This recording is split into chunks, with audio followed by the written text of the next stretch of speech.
अस्सलामु अलैकुम वरहमतुल्लाहि वबरकातुह। मोहतरम भाइयों, बुज़ुर्गों और दोस्तों, ये हमारा इस्लाही मुआशरा का 1106 सबक है। मोहतरम दोस्तों, अभी CAA NRC के अगेंस्ट में मुसलमान मुल्क के अलग अलग शहरों में जो प्रोटेस्ट कर रहे थे, तो उस वक्त के अंदर सोशल मीडिया पे एक जंग छिड़ी हुई थी। बहुत सारे लोग वो मुसलमानों को पंचर बनाने वालों की कौम, अनपढ़ों की कौम, जाहिलों की कौम कहा करते थे। बड़ा दुख होता था वो सब देखकर, बड़ी तकलीफ़ होती थी। लेकिन मेरे मोहतरम दोस्तों, कोरोना वायरस से पूरी दुनिया परेशान हो चुकी है। अमेरिका ने उसके सामने घुटने टेक दिए। हमारे मुल्क के अंदर लोगों को घरों में रहने का, घरों में नमाज़ पढ़ने का, घरों में इबादत करने का हुक्म दिया जा रहा है। और मुसलमानों की जो हरकतें सामने आ रही है, उसको देखकर वाकई में भी ये लगता है कि जो लोग इस कौम को पंचर बनाने वालों की कौम, जाहिलों की कौम, अनपढ़ों की कौम कहा करते थे, वो गलत नहीं थे। क्योंकि हम कर रहे हैं वैसे काम, अल्लाह हिफाजत फरमाए, वो कर रहे हैं हम वैसे काम। अफ़सोस होता है मेरे मोहतरम दोस्तों, जब मक्कतुल मुकर्रमा में, जब मदीनतुल मुनव्वरा के अंदर, हरमैन शरीफ़ैन के अंदर कोई इज्तिमाई तौर पे इबादतें नहीं हो रही है, जब पूरे अरब मुल्कों को ताले लगे हुए हैं, पूरे अरब मुल्कों की गवर्नमेंटों ने घरों के अंदर इबादतें करने का हुक्म दिया है, मेरे समझ से परे है। हिंदुस्तान के अंदर ये कौन से मुसलमान पैदा हो चुके हैं, अल्लाह हिफाजत फरमाए, जो किसी की भी मानने को तैयार नहीं है, किसी की भी। मैंने कल के सबक में आपको बताया था कि कई जगहों पर नमाज जुमा के सिलसिले में कार्रवाई की गई, लेकिन आज कई लोगों ने मुझे छतों के ऊपर की तस्वीरें भी भेजे कि मौलाना, बहुत सारे लोगों ने छतों पर भी इस तरीके से इज्तिमाई नमाज पढ़े और वहाँ पर भी जो है पुलिस की तरफ से कार्रवाई की गई। तो पता चला कि टोटल जो आंकड़ा है पूरे मुल्क के अंदर इस तरीके से 144 को उसका उल्लंघन करने वालों का, वो तकरीबन 3500 के ऊपर पहुंच चुका है, जिनके ऊपर गवर्नमेंट ने बाज़ाब्ता कार्रवाई की, जिनके ऊपर FIR लिखा गया, उनका फिगर 3500 से ज़्यादा का हो चुका है। मानने को तैयार नहीं है ये। अल्लाह हिफाजत फरमाए।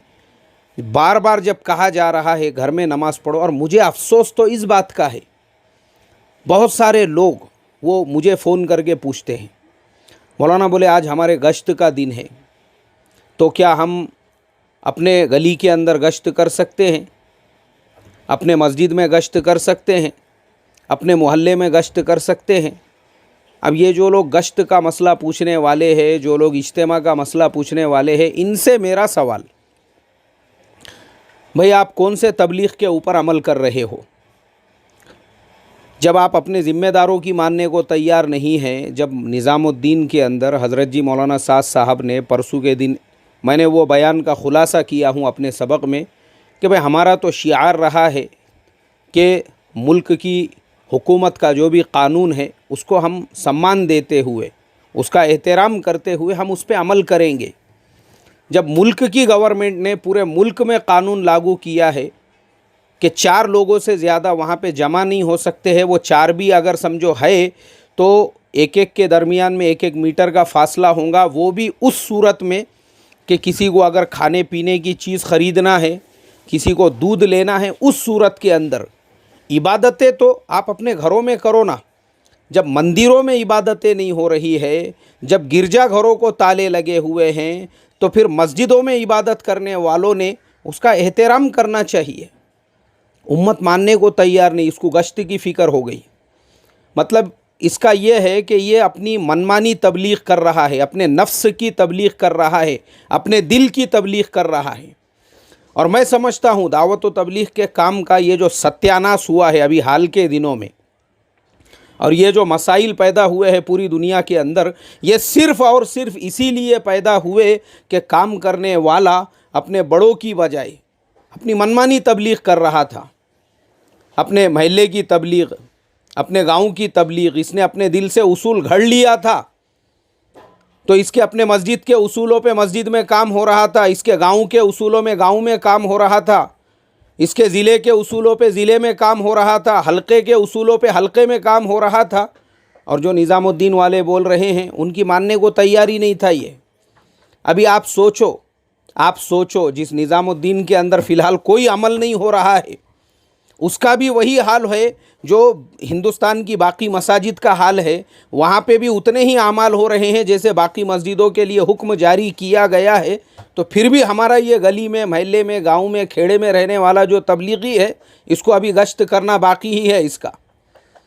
अल्लाह हिफाजत फरमाए यार। अरे क्यों कर रहे रे बाबा दीन में गुलू? अरे क्यों दीन के अंदर गुलू कर रहे हो? ये गुलू है ये, जब तुम्हारे जिम्मेदार, तुम्हारे अकाबिर, तुम्हारे बड़े तुमको मना कर रहे हैं और वो ये कह रहे हैं कि मुल्क के जो हालात है, अरे ये कानून तुम्हारे अकेले पे लागू नहीं किए ना।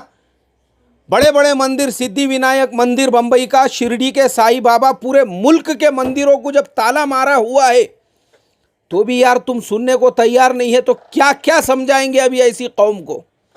बार बार बोला जा रहा है। अच्छा, सबकी तरफ से ये बात, सिर्फ गवर्नमेंट की तरफ से नहीं। मुझे हैरत है यार, मुझे हैरत है। मैं अभी खबर पढ़ रहा था, यूपी के अंदर कुछ मस्जिदों पे कार्रवाई की गई, भोपाल के अंदर एक मस्जिद पे कार्रवाई की गई, महाराष्ट्र के अंदर परभनी के अंदर एक मस्जिद में कार्रवाई की गई, वहाँ के कुछ मुफ्तियों पे कार्रवाई की गई, नमाज़ पढ़ने वालों पे कार्रवाई की गई। तो मैं ये सोच रहा था वो जो मुफ्ती थे जिनके ऊपर कार्रवाई की गई है वो किस मदरसे के फ़ारिग मुफ्ती होंगे? अगर दारुल उलूम देवबंद के फ़ारिग है तो भाई तुम दारुल उलूम देवबंद की मानने को तैयार क्यों नहीं है? जब मौलाना अरशद साहब मदनी बोल रहे हैं, दारुल उलूम देवबंद ने अपनी वेबसाइट पे सर्कुलर जारी किया है, मेरे पास में जो है मैंने डाउनलोड करके रखा हुआ हूँ उसको।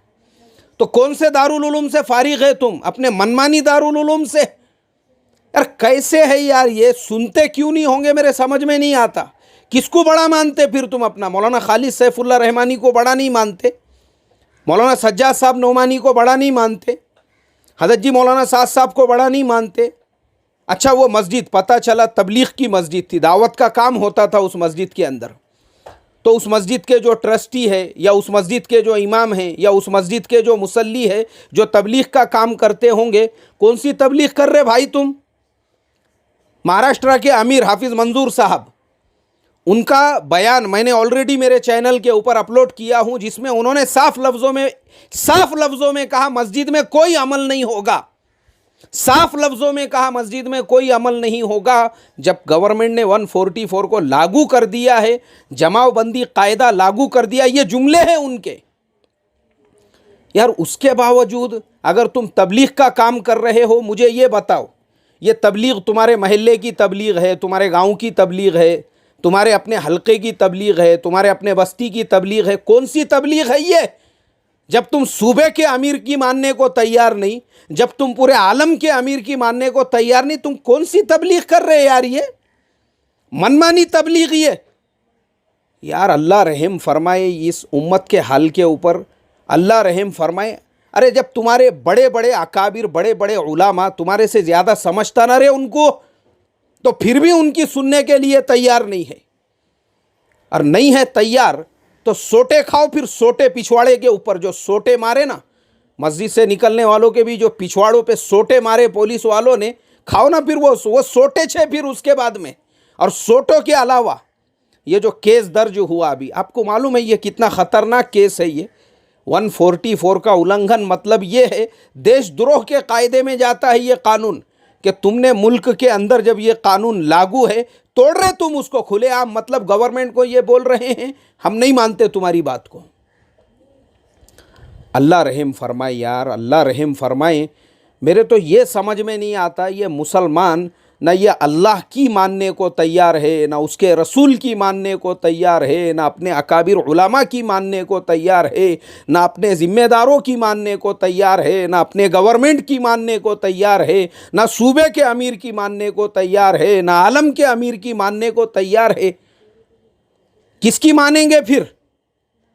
जब नहीं मान रहे हैं ना किसी की, वो सोटे पड़ रहे हैं पिछवाड़े के ऊपर, फिर वो ठुकाई हो रही है, सेकाई हो रही है, पिटाई हो रही है, इसीलिए पुलिस वाले झोड़प झोड़प के निकाल रहे हैं। नहीं मानते ना, मत मानो, करो मनमानी, तुम्हारे मनमानी का इलाज है उनके पास में भी।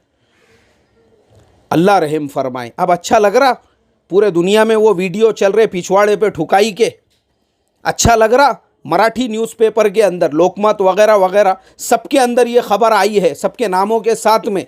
न्यूज़ चैनलों पे, मराठी चैनल पे 24 घंटे बता रहे वो कि इस तरीके से महाराष्ट्र के अंदर कानून का उल्लंघन किया जा रहा था और ऐसी नमाज अदा की जा रही थी। अच्छा है ये इस्लाम को बदनाम करना? क्या सोचेंगे बिरादरान वतन? अल्लाह रहम करे यार इस कौम के हाल पे, अल्लाह रहम करे। अरे सुनो रे, सुनो, मानने का मिजाज पैदा करो। ये शैतान का मिजाज है, ये नहीं मानना। शैतान की सिफत है ये, वो शैतान ने नहीं माना था और यही हाल हमारा हो चुका है।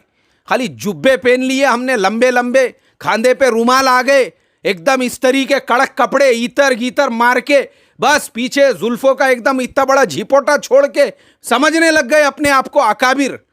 मैं सब कुछ हूं, बोले नहीं सुनता मैं, ना सूबे के अमीर की ना आलम के अमीर की, किसकी सुनता नहीं मैं। इसीलिए ये आफतें, मुसीबतें, अजाब पूरी दुनिया में जो आ रहा है ना, ये नफसानियत की वजह से, ये मनमानी की वजह से, मानने का मिजाज रहा नहीं। अल्लाह हिफाजत फरमाए।